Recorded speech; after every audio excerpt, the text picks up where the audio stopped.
People just because he was gay. The title of the poem is Scarecrow. Now under Wyoming sky, in green and yellow grass, what have we learned? That his care was beyond our capabilities, as the surgeon said. Knife cutting him free from twist and knob of fence where, head stunned and bleeding, he begged for his life. It stained and scoured him, the blunt end of a gun. Gully of red from the back of his head to front of one ear.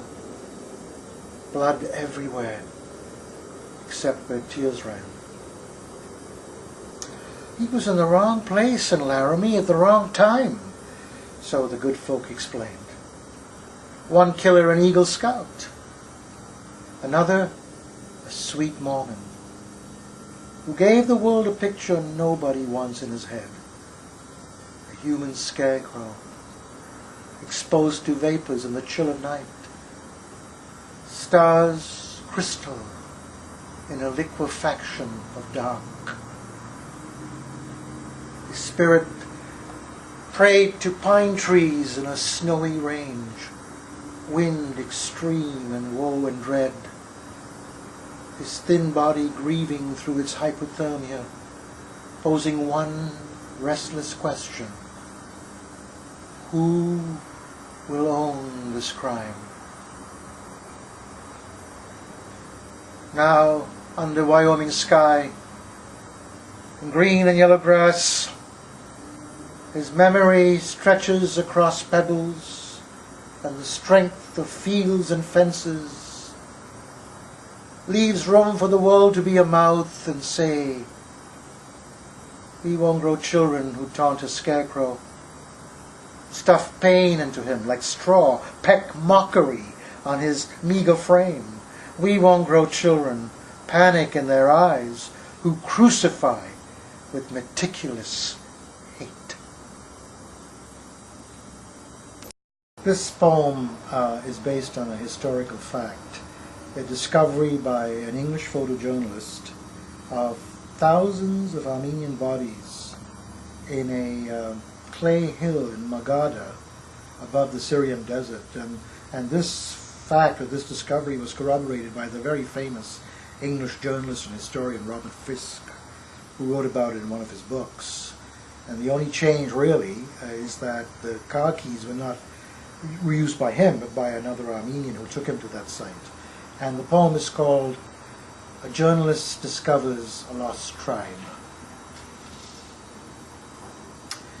They were there most of a century, eyes fallen out, teeth missing, set in clay wall of a hill in northern Syria, where water cannot sink lower than clay next to the Habu River. The more he digs with his car keys, the more skulls slide, collapsing into paste as the wet air touches calcium for the first time since 1,000 bodies disappeared. A field of clay unnamed, like the skulls.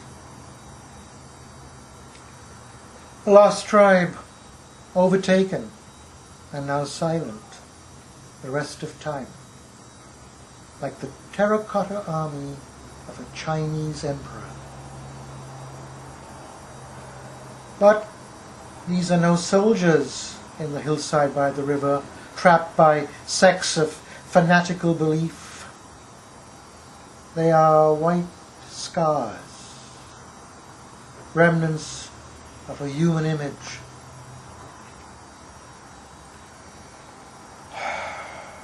Bone becomes paste around him. Ivory turns dull. Backbone, femurs, joints, and a black cord, eternally bound to what is sunk away from the upper world.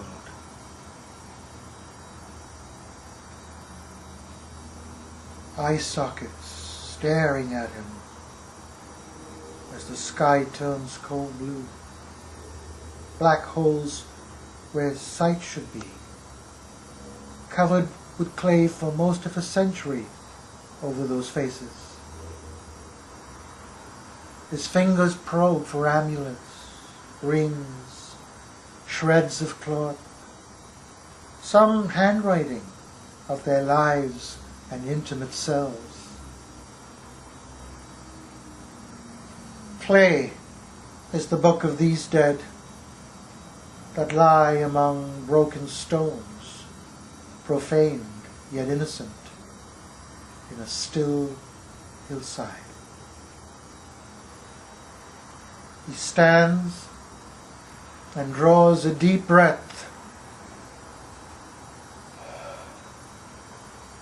swallows all he can of desecration.